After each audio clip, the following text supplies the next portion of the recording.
Hello coaster lovers. So one of the parks I visited is Dollywood. If you don't know what that park is, Dollywood is a theme park that opened in 1961 as Rebel Railroad.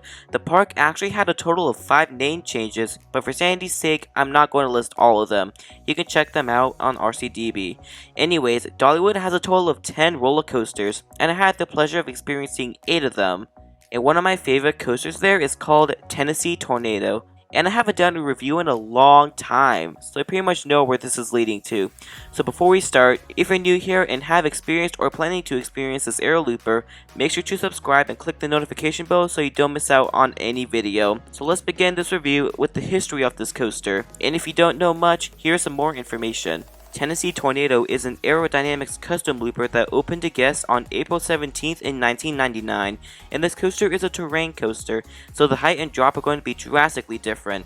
So the height of the ride is 163 feet, and a drop of 128 feet. You hit a speed up to 63 miles per hour, and a track length of 2,682 feet. This coaster features 3 inversions as well, and the inversions is a 110 foot tall loop, and a combination of 2 inversions, which is called an iron butterfly, which is a loop connected to a sidewinder.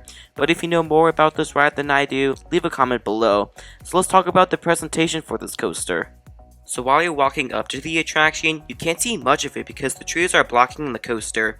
So the closest spot you can see the ride is next to the 110 foot tall loop or far away in the little plaza where River Battle was. You can actually see a little bit of the lift while you're up there. So you enter the queue, and it has a lot of planks, and you do have some debris in the queue for theming. And the wait can be a walk-on, or it can be 30 minutes or longer. It depends on the day you visit. For me, I went during a rainy day, and it was during spring break, so the park was dead. But back to the review, then you enter the station, you pull your over-the-shoulder restraint down, and that'll lead us into the ride experience. So you do a little dip and a 180-degree turn out of the station, and weirdly, you go through the maintenance shed. Then you dip down again and turn left and ascend the 163-foot lift. Then at the peak, you get a view of a whole lot of nothing, besides a forest or so.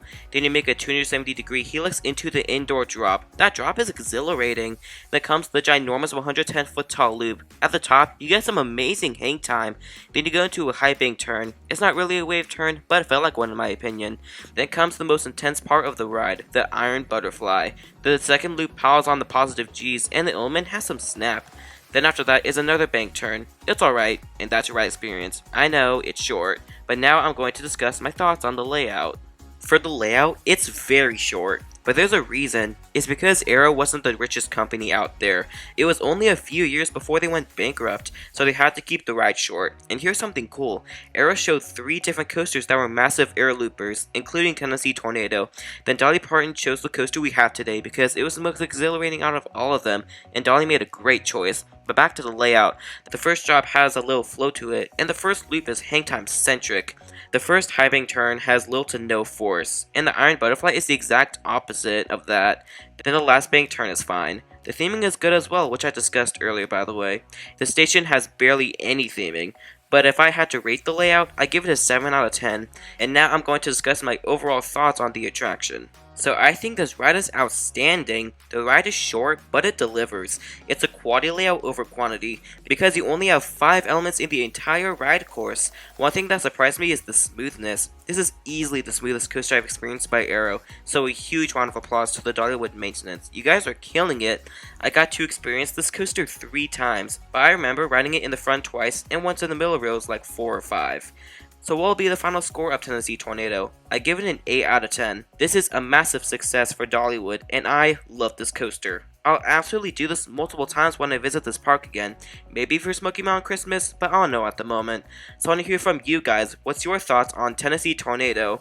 If you enjoyed this video, it would be great if you gave this video a thumbs up. And it would be extra great if you subscribe as well. I have more videos coming up in the future, and subscribing would mean a lot. So if you made it to the very end, you are a legend. And here are some more videos that are coming up in the next few seconds. So make sure to keep that adrenaline pumping, and thanks for watching.